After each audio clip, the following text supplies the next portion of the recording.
마지막 시대를 우리가 이야기하면서 저는 두 가지 점을 특별히 강조를 하고 싶습니다. 하나는 지식적인 측면입니다. 즉 진리입니다. 마지막 세대를 바라볼 때도 믿음의 사람들에게는 하나님의 말씀이 가르쳐주는 진리의 조명을 받으면서 마지막 시대를 우리가 이해하는 것입니다. 그래서 진리가 굉장히 중요한 한 부분에 또 우리가 붙들어야 될 하나의 지식이 되고, 또 하나는 우리가 어떤 존재로 그날을 맞이할 것인가 하는 존재적인 면이 있다고 하는 것이죠. 그런 차원에서 다윗이라고 하는 사람은 굉장히 마지막 세대에 하나님께서 일어나기를 기대하시고 또 주님께서 친히 일으키시겠다고 약속하신 아주 놀라운 승리 성도의 한 모형을 보여준다고 하는 거죠. 구약 성경은 끊임없이 왕들의 이야기입니다. 그리고 제사장들의 이야기이며 선지자들의 이야기입니다. 특별히 하나님께서는 마지막 시대에 어떤 사람들을 일으키기를 원하냐면 왕 같은 제사장들을 일으키기를 원하는데, 우리가 사무엘상을 보면은 지극히 하나님의 성령의 감동을 받은 사람이 누군가가 이 성경을 기록할 때 지극히 하나님은 의도적으로 두 인물들을 대조하면서 사무엘상을 시작하고 있다고 하는 것을 우리가 알게 되죠. 그 뭐냐면 두 제사장의 모형을 보여주고 두 왕들을 보여준다고 하는 것이죠. 그래서 한 제사장은 누굽니까? 엘리라고 하는 한 제사장이고, 한 제사장은 사무엘이라고 하는 이 제사장 말입니다. 그래서 어떻게 하나님께서 찾으시는 제사장이 어떤 사람인가, 어떤 규모의 어떤 기준을 가지고 있는 제사장인가를 바로 이 두 사람을 대조해 보면서 우리를 도전한다고 하는 거죠. 또 두 왕을 대조하면서, 한 사람은 사울이라고 하는 초대 왕과 두 번째 다윗이라고 한 두 왕을 또 대조하면서 어떤 왕의 수준을 주님이 원하시는가. 그래서 끊임없이 열왕기 상하와 역대 상하에 많은 왕들이 등장하는데, 주님께서는 그 모든 왕들이 하나님의 찾으시는 그 기준으로 누구를 세우냐면 다윗 왕을 세웁니다. 그래서 항상 평가의 기준이 다윗입니다.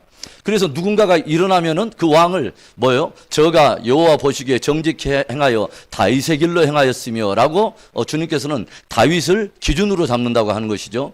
그런데 왜 이것이 굉장히 우리에게 중요하냐면, 주님께서 다윗을 하나의 기준으로 삼고 당대 왕들의 어떤 한 기준을 잡으셨다면, 마지막 세대 주님께서 다윗의 세대를 일으키시겠다고 했던 하나님의 말씀은, 그때 당시에 다윗을 왕으로 삼으셨던 하나님이 그 다윗 왕에 함께 같은 그 기준을 우리 세대도 똑같은 영성의 기준으로 주님이 붙들고 우리를 또 가늠하시고 그런 기준으로 나오기를 주님이 간절히 원하신다고 하는 것입니다. 그래서 다윗은 마지막 세대 하나님이 찾으시는 아주 중요한 사람의 예표라고 할 수 있는 거죠.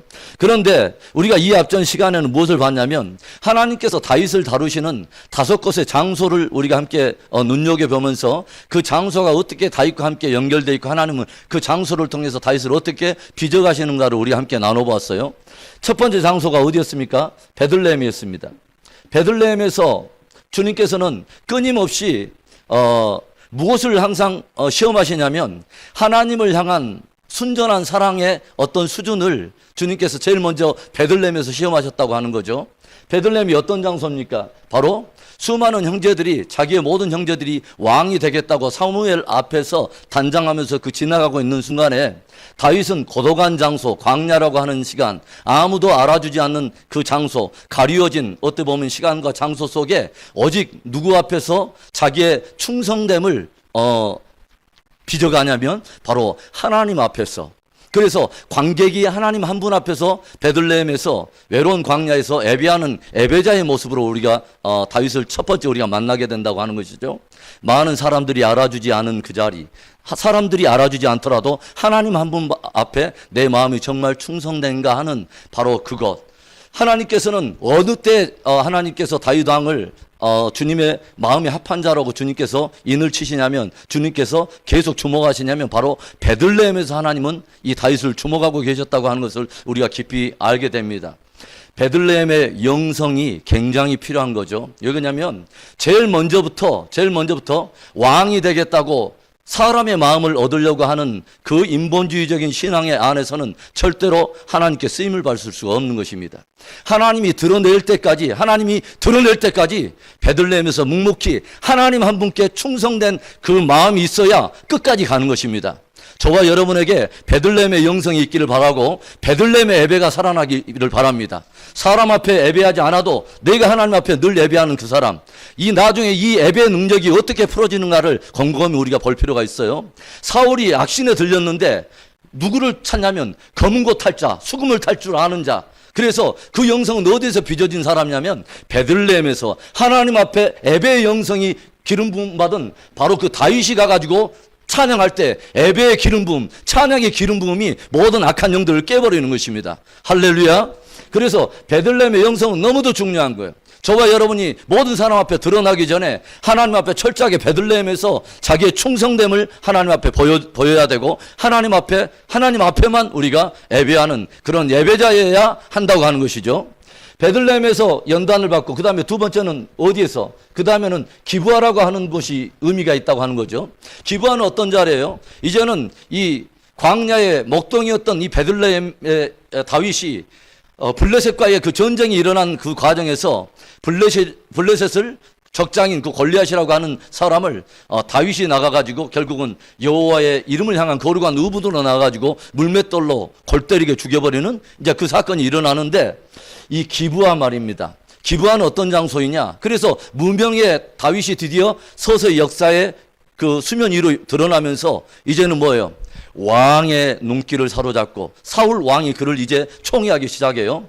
그 다음에 그의 친구의 수준이 이제는 뭐예요? 예전에 광야에서는 아무도 알아주고 자기 친구가 누구냐면 양들이야.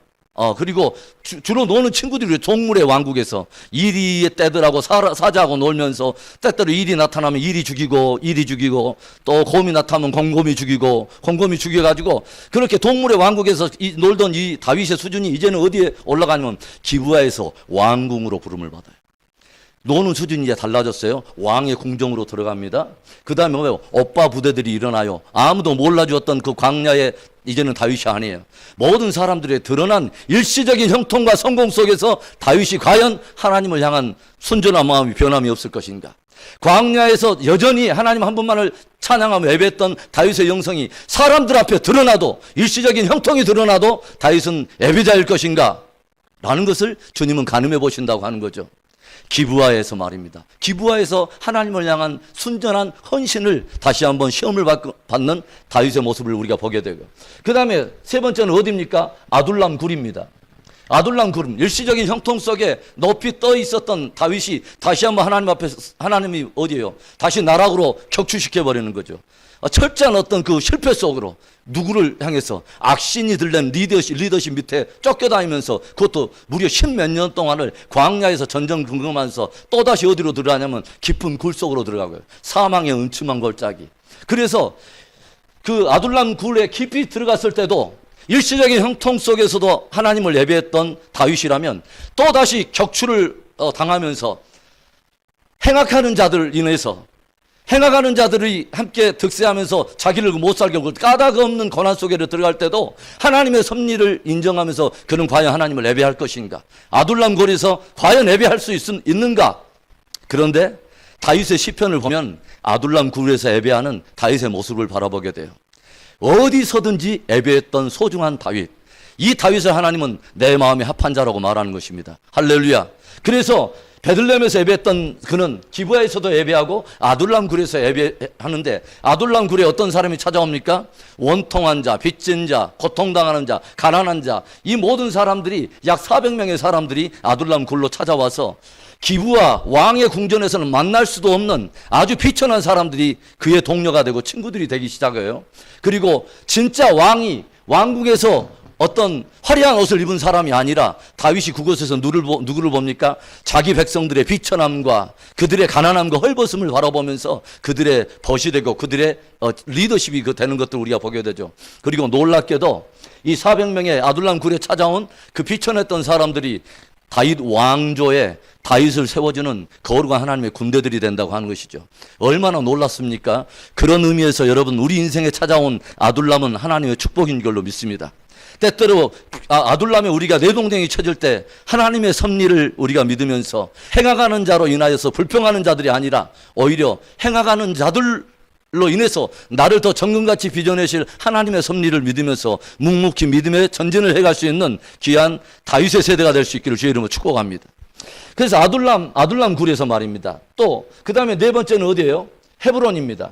헤브론은 어떤 곳입니까? 이제는 일시적인 애언의 한 분깃이 성취되는 순간이죠. 그래서 왕으로 기름을 부음받았던 이 다윗이 드디어 왕이 되는데, 전체 남북 왕조의 전체 왕이 아니라 제일 먼저는 어디예요? 남유다 이스라엘 12지파 가운데 한 지파의 왕이 먼저 돼보는 것입니다. 하나님이 애언의 한 분깃을 줬을 때 그가 어떻게 반응하는가 하나님께서 한번 보는 것입니다. 드디어 말 그대로 아둘람 굴, 아무도 보지 않는 곳, 비천한 곳에 있는 그를 다시 진짜 이제는 왕의 자리, 왕으로 기름 부음 받은 지 13년째 되는 바로 그때에 왕의 자리에 전체의 왕이 아니라 한 분깃을 줘보면서 하나님께서 이때 다윗이 어떻게 반응하는 것을 보는 거죠. 그 다음에 네 번째 마지막에는 예루살렘에서 12개의 모든 지파의 남북 왕조의 통합 왕이 됨으로 인해서 모든 예언이 성취되고 하나님께서 주시기로 한 모든 분깃이 다 주어졌을 때 그는 역시 하나님을 예배할 것인가, 베들레헴에서처럼 아둘람 굴에서처럼 역시 그는 예배할 것인가 하는 것들을 바라보면서 이 모든 과정들은 마지막 세대 다윗의 세대를 빚어가시는 똑같은 하나님의 훈련의 과정이기에 우리의 인생에 지금 어느 과정에 있는지는 모르지만 모든 것을 합력하여서 선을 이루실 그 하나님을 의지하면서 다윗의 세대로 준비되어져 가며 끝까지 승리하는 저와 여러분들 되시기를 바랍니다. 사람들 때문에 넘어지는 어떤 그런 사람들이 아니라 처음부터 베들레헴에서 야무지게 훈련을 받고 하나님에게만 우리가 믿음을 굳게 뿌리박고 우리가 승리해야 끝까지 승리하는 줄로 믿습니다. 그래서 이제 오늘 우리가 본문을 또 가기 전에 이제는 이 5개의 장소 중에 특별히 베들레헴의 다윗을 우리가 주목하면서 몇 가지 우리가 함께 주제를 가지고 은혜를 나누기를 원하는데요. 제가 그 패러그래프를 먼저 읽어보겠습니다. 인간의 실패와 불순종이 하나님의 구속사를 막을 수 없습니다. 인간이 실패했다고, 인간이 불순종했다고 하나님의 구속사가 멈추는 것은 아니라는 거죠. 하나님께서는 순종과 경건의 사람을 찾으시며 그를 통하여 계속해서 당신의 구속사를 써 가십니다. 하나님의 기름 부음이 인본주의적인 불순종의 사람 사울에게서 떠나 하나님의 마음에 합한 사람 다윗에게 흘러갑니다. 오늘도 하나님은 은밀히 당신의 마음을 쫓아오는 사람을 찾으시며 당신의 목적과 영광을 위하여 기름을 부으십니다. 자, 그러면 제일 먼저 베들레헴의 우리가 광경을 여기에서 일어난 어떤 상황 속으로 좀 더 깊이 우리가 이제 조명에 들어가 보자 이것입니다. 사울에게서 버림받은 이제 그 모습을 우리가 보게 되는데, 우리가 이 앞전에 어떤 것을 보았습니까?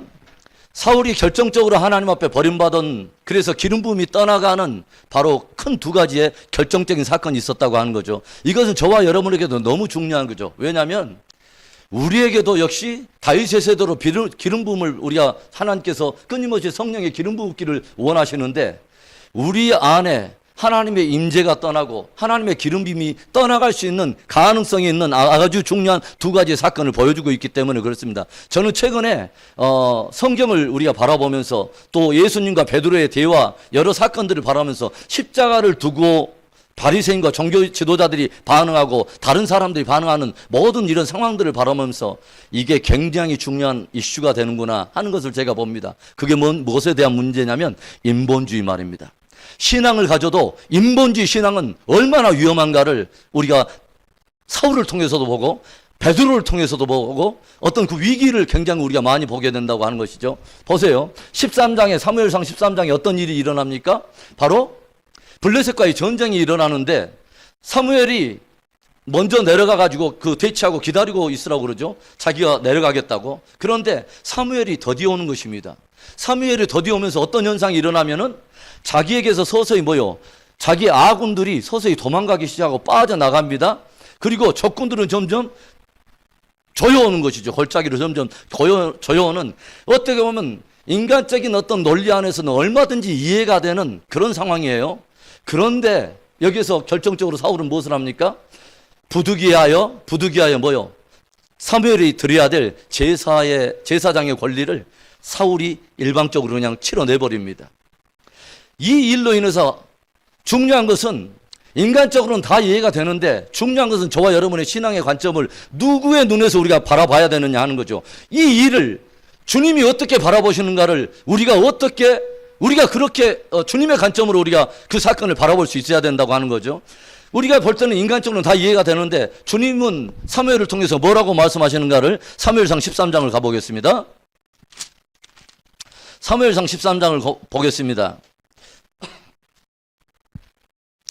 자, 11절 봅니다. 사무엘이 이르되 왕이 행하신 것이 무엇이냐 하니 사울이 이르되 백성은 내게서 흩어지고 당신은 정한 날에 오지 아니하고 블레셋 사람은 mik마스에 보였음을 내가 보았으므로 이에 내가 이르기를 블레셋 사람들이 나를 치러 길갈로 내려오겠거늘 내가 여호와께 은혜를 간구하지 못하였다 하고 부득이하여 번제를 드렸나이다.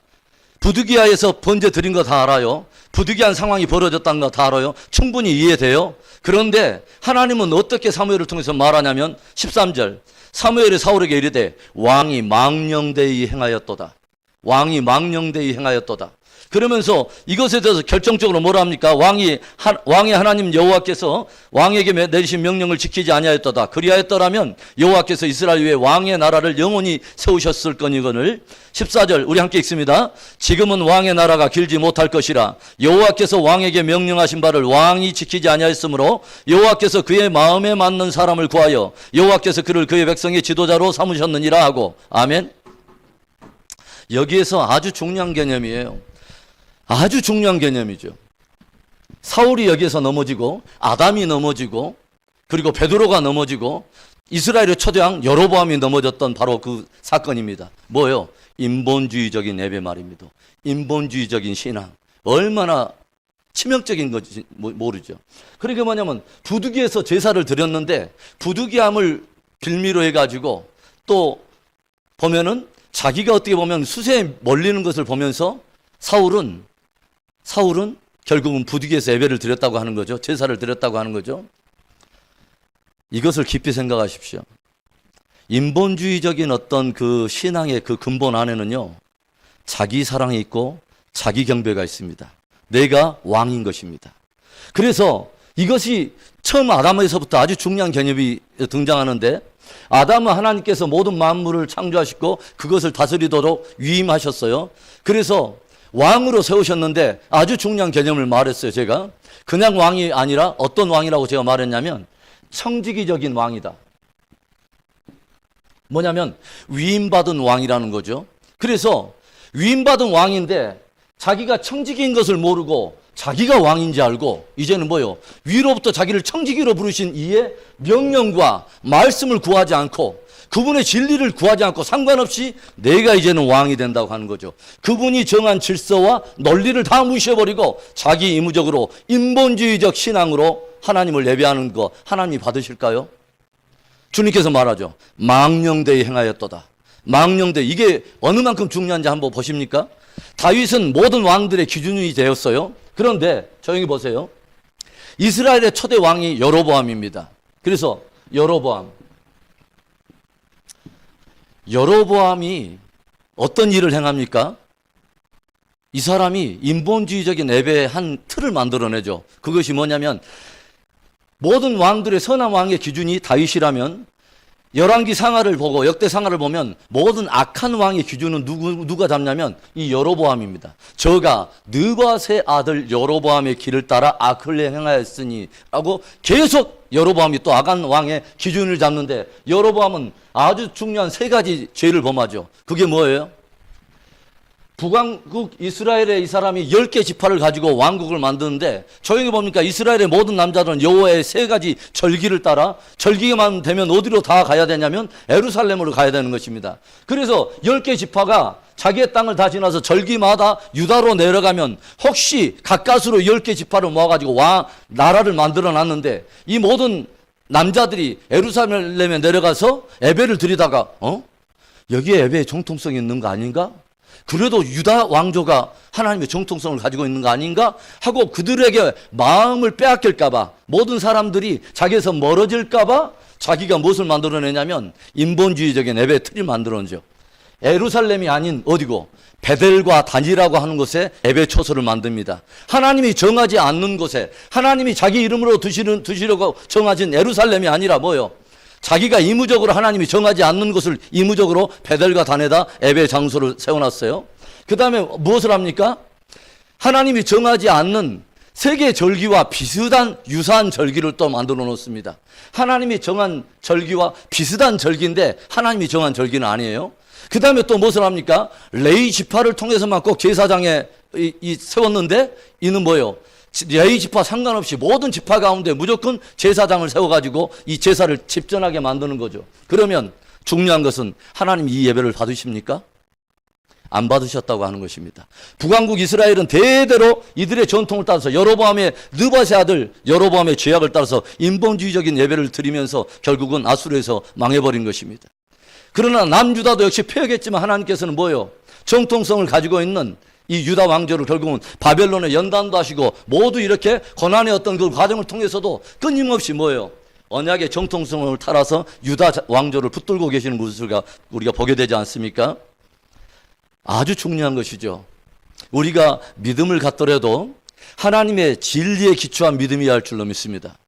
제가 늘 강조하지 않습니까? 믿음의 사람들은 어떤 범사에 성경적 대답을 가지고 있어야 되는 것입니다. 성경적 대답, 성경적 신앙, 이것은 마지막 시대에 얼마나 중요한지 몰라요. 왜 그러냐면 거대한 어떤 비진리의 세력이 인권의 이름으로 오기 때문에 그렇습니다. 인본주의의 이름으로 오기 때문에 그렇습니다. 그리고 인본주의의 그 뒷배경에는 뭐냐면 왕이 바로 자기입니다.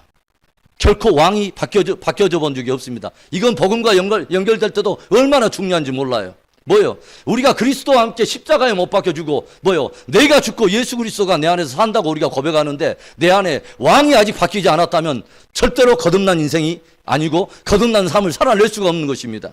그래서 청지기적인 나의 정확한 정체성을 확인하는 곳이 어디냐면 베들레헴인 것입니다.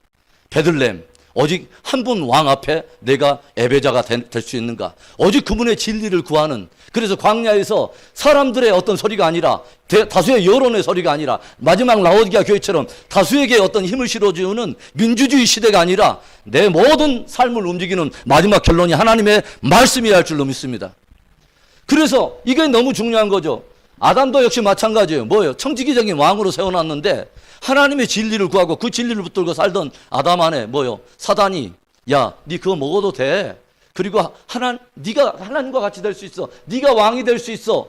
여러분, 그래서 제가 말을 하잖아요. 인본주의가 겉으로는 사람들 앞에 연민도 되고 의리도 있고 얼마나 우리의 마음을 촉촉하게 적셔줍니까? 그러나 그 뒷배경에는 여러분 자의적 숭배를 만드는 것입니다. 나를 왕으로 만드는 그 대신에 뭐가 되냐면 그 뒤에 배경에는 사단이 그 왕을 함께 조종하는 사단을 위한 이제 왕이 된다고 하는 것이죠. 얼마나 무서운지 아십니까? 그 인본주의적인 신앙이 합한 자를 찾으셨나이다, 구하셨나이다 하는 말씀을 13장 14절에 처음으로 주님께서 사무엘을 통해서 들려주셨다고 하는 것입니다. 그리고 15장에는 또 무엇이 있습니까? 불순종의 사건 말입니다. 겉으로는 순종인데 부분적인 순종을 버리는데 뭐예요?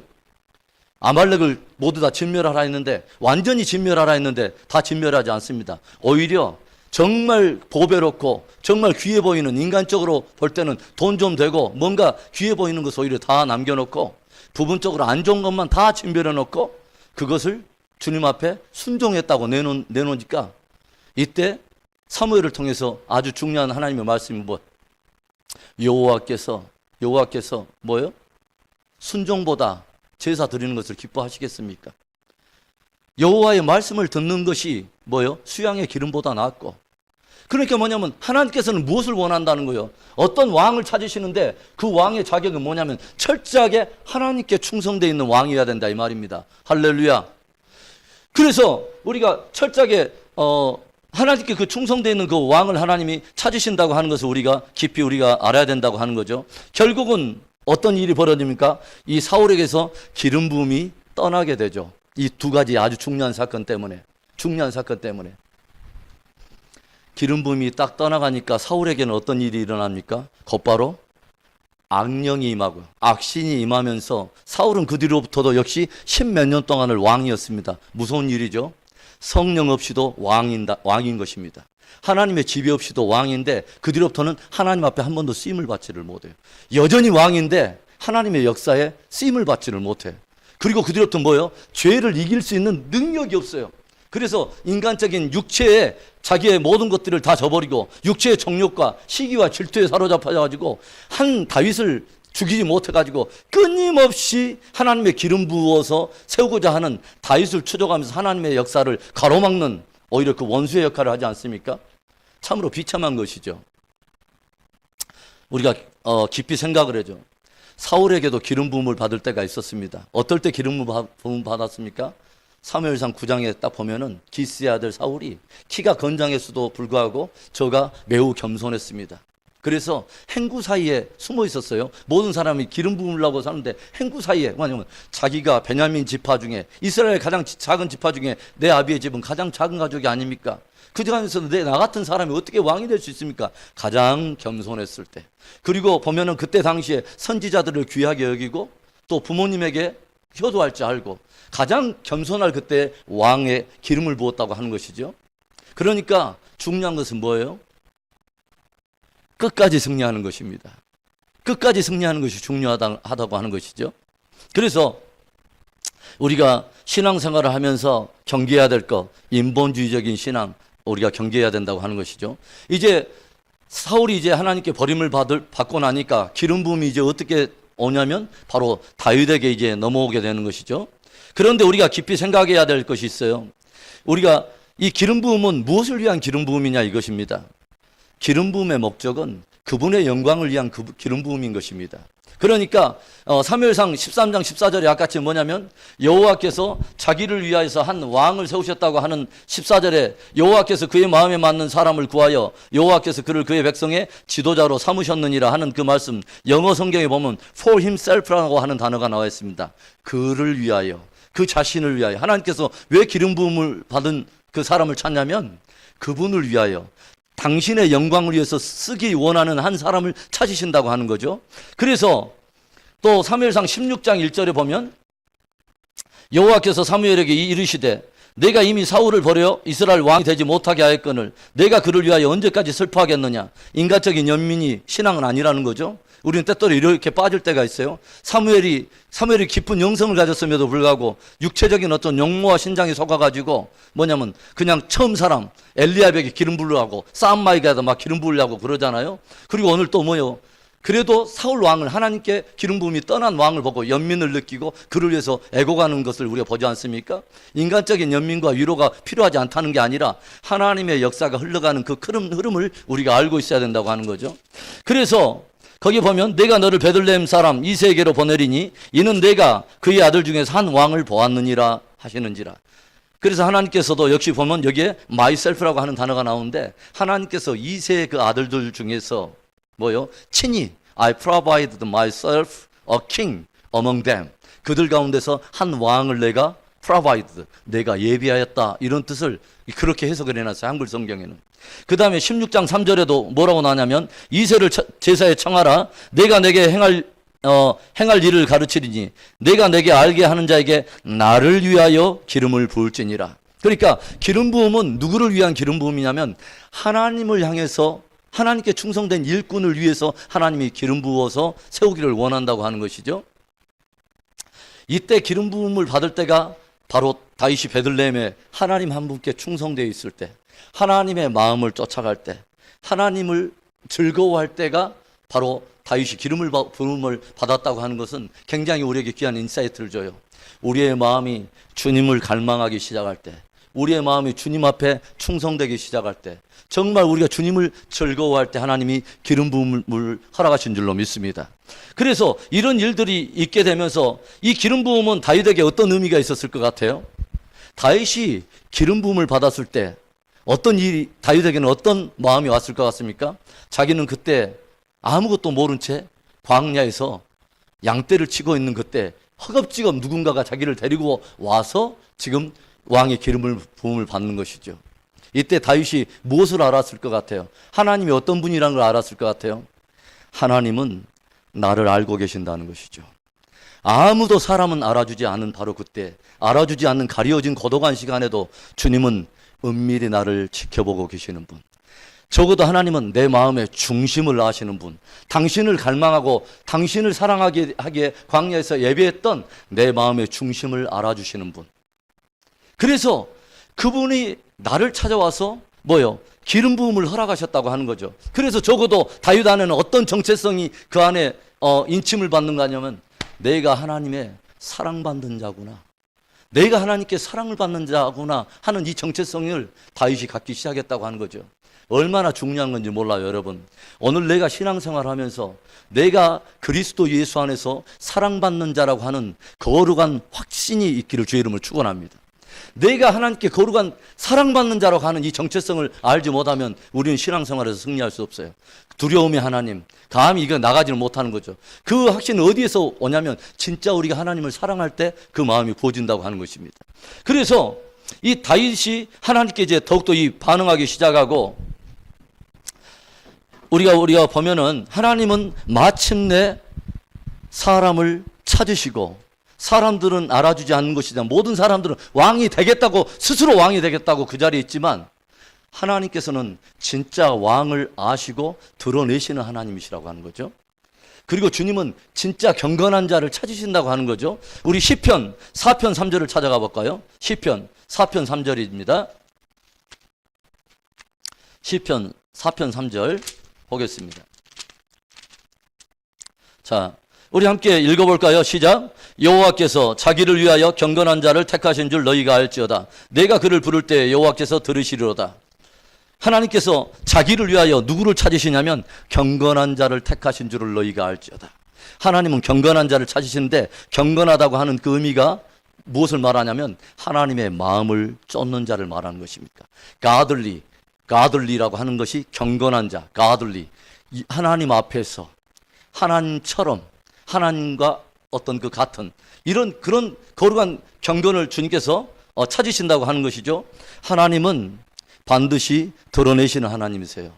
반드시 아시는 하나님이고 멀리서도 우리 안고 일어섬을 하시며 우리의 마음의 중심에 생각을 하시는 주님은 모든 것을 다 드러내시는 하나님인 것을 믿습니다. 그래서 여러분 사람들이 나를 알아주지 않아도 괜찮아요. 주님이 드러내실 때까지 조용히 베들레헴에 계시면 돼. 조용히 하나님 앞에서 즐거워하며 그분을 즐거워하는 베들레헴의 예배자가 될 수 있기를 축원합니다. 사람들이 알아주지 않아도 그분이 알아주는 예배자면 되는 것입니다. 할렐루야. 이 예배의 능력이 얼마나 파워풀한지 아십니까? 이것이 마지막 세대를 이겨내는 돌파의 능력이 되는 거예요. 할렐루야. 그래서 하나님께서 조용히 보세요. 역사 속에 성경을 통해서 어떤 일들이 일어납니까? 모르드게가 했던 일들이 다 감추인 줄 알았어요. 그런데 적시에 하나님이 정하신 바로 그때 모르드게의 그 일을 왕이 잠이 오지 않는 그날 밤에 역대기의 일지를 가져오라고 아하수에르 왕이 명령을 하는데 해필이면 역대기 일지를 가져오라요. 무협지나 아니면 썬데이 서울이라든가 재미있는 잡지를 가져오라는 게 아니라 그런 게 아니라 역대기를 갖고 오래요. 막 족보 이야기하면서 역사 궁중일지를 갖고 오자고 했고 또 핀 것이 어디냐면 모르드게 이야기야. 모를 뻔했는데 모르드게 이야기가 나온 거예요.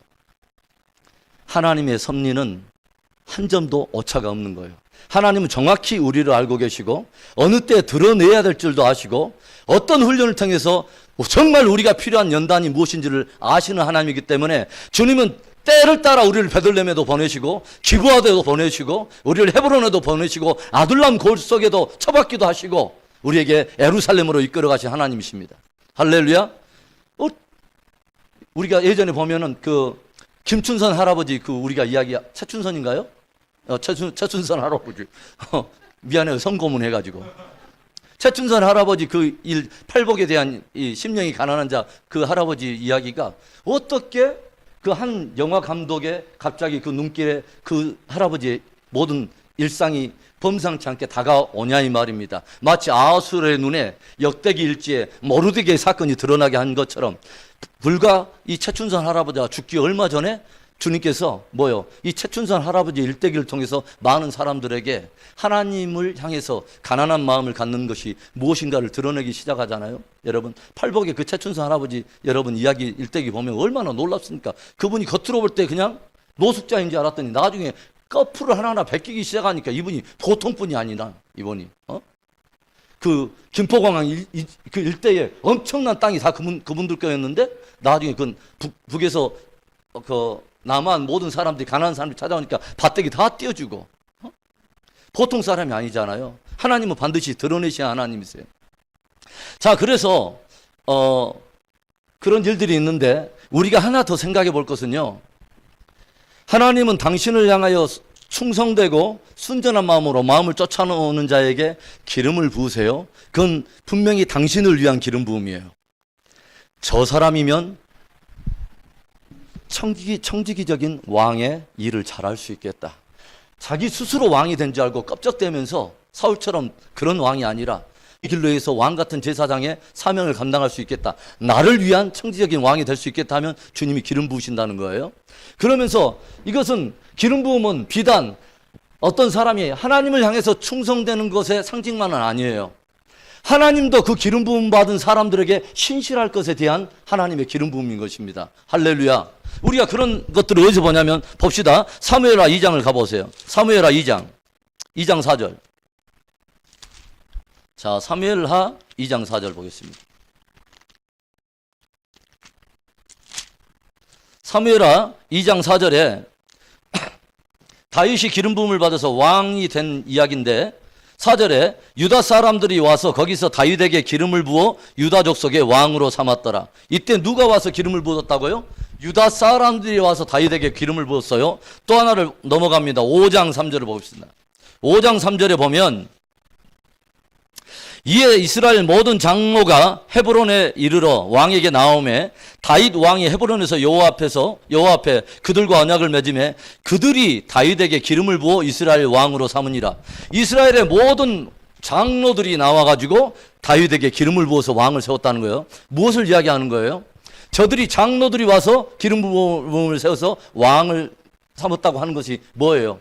그 장로들도 기름을 부어서 왕을 세웠지만 저들도 역시 뭐예요? 자기들을 기름 부어 세워 왕을 세운 다윗에게 충성되겠다고 하는 것을 뭐요?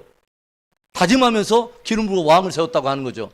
그것의 하나의 그 모형 속에서 우리가 느껴볼 것이 있는 건 뭐냐면 하나님은 당신에게 충성된 사람에게 기름을 부으시지만 역시 기름 부어 세운 그 사람에게 주님도 신실할 것을 확증하는 인을 치심으로 기름을 부어 세우신다고 하는 것입니다. 할렐루야. 자, 그러면 이제 마지막 하나 더 나가겠습니다. 예배의 능력 말입니다. 기름 부음의 찬양들이 어떤 역사를 일으키는가. 이제 드디어 다윗이 왕이 바로 된 것이 아니라 왕으로 기름 부음을 세웠지만 기름 부음이 사울에게서 떠나자 사울이 이제 뭐예요? 악신이 들기 시작하면서 그를 권해케 하는 막 영들이 역사하지 않습니까? 번뇌케 하는 영들이 막 역사하니까 이 사울이 어쩔 줄 모르고 막 고통스러워 할 때에 사람들이, 신하들이 무언가를 권해요. 신하들은 뭔가를 알고 있는 거예요. 어떻게 하면 이 문제가 풀어질까를 알고 있는 건데 우리한테 굉장한 인사이트를 주는 말씀이 있어요. 16장 갑시다. 사무엘상 16장 우리 봅시다. 다시 한번. 굉장히 중요한 말씀이에요. 16장 15절 사울의 신하들이 그에게 이르되 보소서 하나님께서 부르시는 악령이 왕을 번넣게 한즉 16절에 원하건대 우리 주께서는 당신 앞에서 모시는 신하들에게 명령하여 수금을 잘 타는 사람을 구하게 하소서. 하나님께서 부르시는 악령이 왕에게 이를 때 그가 손으로 타면 왕이 나으시리다 하는지라. 신하들이 권면한 것이 뭐예요? 사울에게 지금 악신이 역사하고 있을 때에 사울의 신하들이 뭘 하냐면 수금을 잘 타는 자를 데리고 오라는 거죠. 저가 수금을 탈 때에 뭐요? 하나님의 악신이 떠나갈 거다. 이 하나님이 부르시는 악신이 떠나갈 것이라고 하는 것을 사울의 신하들이 알고 있다고 하는 거죠. 그리고 드디어 누가 여기에 부름을 받기 시작하냐면 다윗 말입니까? 광야에서 하나님을 예배하고 하나님 앞에 수금을 경고히 차던 스키플 워시퍼, 공교한 예배자, 공교한 연주자, 스킬풀 할피스트, 수금을 타는 이 다윗이 드디어 왕궁으로 들어가는데 스스로 왕궁에 들어갈 문이 열린 게 아니라 뭐예요? 하나님이 예배하는 자를 어디로 불러들이시냐면 왕궁으로 불러들이시더라고 하는 거죠. 그래서 이 기이한 역사 속에 다윗이 이제 들어가가지고 무엇을 하냐면 수금을 타기 시작할 때 어떤 역사가 일어나면 하나님이 부르신 악신이 사울에게서 떠나고 그에게 평강이 임하게 되는 이런 일들이 이제 벌어지죠. 여러분, 수금 탈 줄 아는 자, 하나님의 검은 고 타는 자, 이건 아주 굉장히 중요한 인사이트를 우리에게 주는 것이죠. 하나님의 성도들 안에 하나님이 붙이신 굉장한 영적 무기 중에 하나가 뭐냐면 찬송입니다. 할렐루야. 찬송의 능력이 있어요. 기름 부음을 받은 찬송은 모든 사단의 관계를 깨버립니다. 기름 부음 받은 예배 안에서 모든 사단의 모든 것들이 다 깨져버립니다. 그래서 한 사람의, 그런데 어떤 예배자가 들어왔냐면 광야에서 하나님 한 분만을 예배했던 진실한 예배자 말입니다. 그 안에 하나님을 갈망했던 신실한 다윗이 예배를 인도하기 시작하면서 그가 찬송을, 수금을 타기 시작하면서 모든 사단의 관계들이 다 깨지고 무너져 버렸던 것을 우리가 바라보게 되죠. 성경에 이런 예는 얼마나 많은지 몰라요. 우리가 그러니까 하나님께서 기름 부으기를 원하는, 진짜 하나님이 쓰기를 원하는, 정말 쓰기를 원하는, 왕 같은 제사로 쓰기를 원하는 사람은 철저하게 예배자여야 합니다. 다른 어떤 봉사하는 사람보다, 다른 어떤 일을 공개하는 어떤 재주를 가진 것보다 그 모든 그 중심에 그 사람이 철저하게 하나님의 예배자가 아니라면 그 사람은 결국은 변질될 것입니다. 결국은 베들레헴에서 신실하지 못한다면 그 사람에게 바로 그냥 기부화를 준다면, 그래서 사울에게는, 사울이 타락한 이유가 저는 그거라고 생각해요. 이 사람은 한 번도 하나님을 신실하게 예배해 본 적이 없어요. 예배에서 무너져 버렸어요. 그러니까 뭐냐면 무너져 버린 거예요. 사울은 광야가 없습니다. 사울은 한 번도 베들레헴에 서본 적이 없고 아둘람 굴에 들어가 본 적이 없어요. 그러니까 사울은 말 그대로 그냥 기부화가 있는 거고 그냥 왕이 된 거예요. 하나님이 한 번도 터치심에 어떤 그런 여지를 주지 않고 스스로 왕이 되어버린 인본주의적인 자기 자유적 승부에 빠져버린 그런 사람 말입니다. 굉장히 위험한 거 아니겠어요? 그런데 이 다윗이 들어가요. 이것에 대한 우리 이야기를 우리가 좀 더 우리 보겠습니다. 우리가 어디를 보냐면은 열왕기하 3장을 가보겠습니다. 열왕기하 3장. 열왕기하 3장에도 비슷한 일들이 일어나요. 열왕기하 3장에 보면 남유다 왕 여호사밧 왕과 그 다음에 북왕국 이스라엘 그 왕이 함께 연합해 가지고 모압 왕을 쳐들어가는데, 이 남북한 남왕조와 북왕조 이 연합 군대들이 거대한 군대로 모압 땅을 이제 침범하러 들어가는데 일주일 만에 물이 다 떨어져 버립니다. 거대한 군대가 움직여 가는데 물이 다 떨어져 버려요. 그래서 이 물이 다 떨어져 버리니까 결국은 여호사밧이 하나님의 사람이 어디 있느냐 해가지고 결국 누구한테 찾아가냐면 엘리사를 찾아갑니다. 그런데 엘리사가 무엇을 말하냐면요, 이것을 먼저 말합니다. 15절에 이제 내게로 누구를 불러옵니까? 검은 고 탈 자를 불러오소서 하니라. 검은 고 타는 자가 검은 고를 탈 때 여호와의 손이 엘리사 위에 있더니. 아주 중요한 인사트인 것입니다. 여러분, 엘리사가, 하나님의 사람이 뭐요? 어떤 거대한 영적 전진을 해가고 이제는 뭐냐면 대적을 지금 침략하고 대적을 지금 파괴해야 되는데 이들에게 뭐가 없었냐면 물이 다 떨어져 버린 거예요. 도저히 전진을 할 수 없는 바로 그때 엘리사를 찾아갔더니 엘리사가 첫 번째 하는 말이 다른 게 아니에요. 뭐 배수관 사갖고 와라, 뭐 물 뚫는 누구를 데리고 와라, 이런 게 아니라 누구를 찾냐면 검은 고 탈 자를 데리고 오라. 여러분 깊이 기억하세요. 우리 그리스도인들의 영적 전쟁은요, 일반적인 혈과 육의 전쟁이 아니에요. 하나님이 정하신 원리대로 싸우면 무조건 승리하게 돼 있어요. 할렐루야. 그런데 제일 앞에 누가 서야 되냐면 찬양하는 사람들이 서는 것입니다. 그래서 예배할 때 하나님 앞에 서는 것은 굉장히 의미가 있어요. 우리가 하나님께 예배할 때 먼저 하나님의 이름을 거룩되게 높이는, 바로 거기서부터 하나님이 역사하기 시작하는 것입니다. 할렐루야. 검은 고 탈 자들이 필요한 것이죠. 공교하게 하나님을 예배하는 광야의 다윗의 세대처럼 하나님을 뜨겁게 사랑하는 자의 그 예배 능력을 풀어낼 자들, 검은 고 탈 자들, 우리 시대에 필요한 것입니다. 그 다음에 우리 또 보겠습니다. 어디를 보냐면 역대하 20장을 보겠습니다. 이번 주일날 이 설교하려고 그러는데 역대하 20장에 보면 또 여호사밧 그 왕이 이야기가 나오는데, 이때 3개 연합군대가 쳐들어오는 일들이 벌어지고, 이 3개 연합군대가 뭐예요? 이 연합군대가 남유다 왕조의 백성들과 군대를 어디에 몰아가면 골짜기로 몰아가는 바로 그때에 하나님께서 야시엘이라고 하는 하나님의 선지자를 통해서 감동을 주시는 것을 따라서 순종해가지고 저들이 무엇을 하냐면은 이스라엘의 모든 군대들이 행진하는 제일 앞에 뭐요? 노래하는 자들을 제일 앞에 세웁니다. 그리고 뭐요? 적들을 향해서 대적에 나갈 때에 22절을 보겠습니다. 역대 20장 22절 함께 읽습니다. 시작. 그 노래와 찬송이 시작될 때에 여호와께서 복병을 두어 유다를 치러 암몬과 시압 모압과 세일산 주민들을 치게 하심으로 그들이 패하였으니, 그 노래와 찬송이 시작할 때, 저들이 수금을 타기 시작할 때, 저들이 검은 고를 탈 때에 하나님이 손이 그들 위에 역사하사, 여러분, 우리가 찬송을 하기 시작할 때 하나님이, 이스라엘의 찬송 가운데 거하신 하나님이 역사하시는 것입니다. 할렐루야. 그래서 하나님께서 항상 물어봐요. 이스라엘 12지파가 싸우러 갈 때 하나님 어느 지파부터 올라가리까 하면 하나님은 항상 대답은 똑같아요. 뭐예요? 유다 지파부터 올라갈지 할지라. 유다는 야곱의 네 번째 아들, 르스레유 단납 가다 이스요베. 유다 뭐예요? 이름의 뜻이 찬송.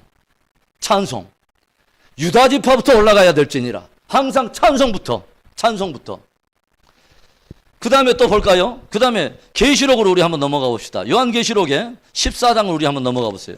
승리 성도들의 모습을 어떻게 그려내고 있는가 우리 한번 봐봅시다. 요한계시록 14장에, 자 보겠습니다. 14장 2절과 3절을 보겠습니다. 이미 여기서는 시온산의 어린 양과 함께 14만 4천의 승리 성도들의 이 모습을 보여주면서 2절에 내가 하늘에서 나는 소리를 들으니 많은 물소리와 같고 큰 우레소리와 같은데, 내가 들은 소리는 검은 고 타는 자들이 그 검은 고를 타는 것과 같더라. 그들이 보좌 앞과 내 생물과 장로들 앞에서 새 노래를 부르니 땅에서 속량함을 받은 14만 4천 밖에 능히 이 노래를 배울 자가 없더라. 아멘. 14만 4천들이 어떤 사람들이야? 새 노래를 부르기 시작한다. 뉴송을 부르는데 뭐예요? 저들이 다 검은 고 타는 자들의 소리와 같더라. 할렐루야. 저들이 어떤 사람이었다고 하는 것은 철저하게 하나님을 예배하는 사람이었다는 걸 우리가 보여주는 거예요. 할렐루야. 창세기 35장에 보면 34장에 야곱의 일대 가정에 큰 위기가 찾아오죠. 딸 디나가 강간을 당하고, 그 다음에 두라빔이라고 하는 그 우상을 그 자기의 부인인 라헬이 은밀하게 가지고 들어오고, 그 강간당한 사건 때문에 야곱의 둘째 셋째 아들인 시몬과 레위가 군대를 일으켜가지고 그 세겜 사람들 남자들 다 그냥 그 거짓 할례를 받게 했잖아요. 그때 할례 안 할례 같게 다들 할례요. 그러니까 다들 할례 받다가 나중에 저들이 고통 가운데 있을 때 다들 그 도리가는 일 때문에 주변 가나안 족속이 야곱의 그 일가를 다 씨를 만들려고 그 함께 연합군대를 이루지 않습니까? 야곱의 가족들은 70명밖에 안 되는데, 70명도 채 못 되는데, 이 사람들 이제 큰 이 가문의 전폐 위기가 있는 바로 그때 하나님은 딱 한 가지를 명령하셔요. 뭐라냐면, 야곱아, 내가 너를 처음 만났던 베델로 올라가서 단을 쌓으라. 베델로 올라가서 단을 쌓으라. 딱 한 가지입니다. 베델은 뭐죠? 하나님의 집. 단을 쌓으라. 하나님의 집에 가서 예배하라는 것입니다. 할렐루야. 그리고 가서 예배를 했을 때 하나님께서 큰 두려움으로 인근 족속을 두렵게 하사 추적하는 자가 없게 하더라. 할렐루야. 영적 승리가 어디서 풀어지면 예배 안에서 풀어집니다. 여러분의 삶에 공고한 문제가 있습니까? 하나님께 신실하게 예배해 보세요. 정말 베들레헴의 그 광야에서 예배드리는 마음으로 예배하기 시작할 때, 우리의 입술에서 찬송이 시작될 때, 진짜 거룩한 경배가 시작될 때 하나님의 손길이 역사하실 줄로 믿습니다. 우리 한 장 넘겨서 15장 또 가보세요.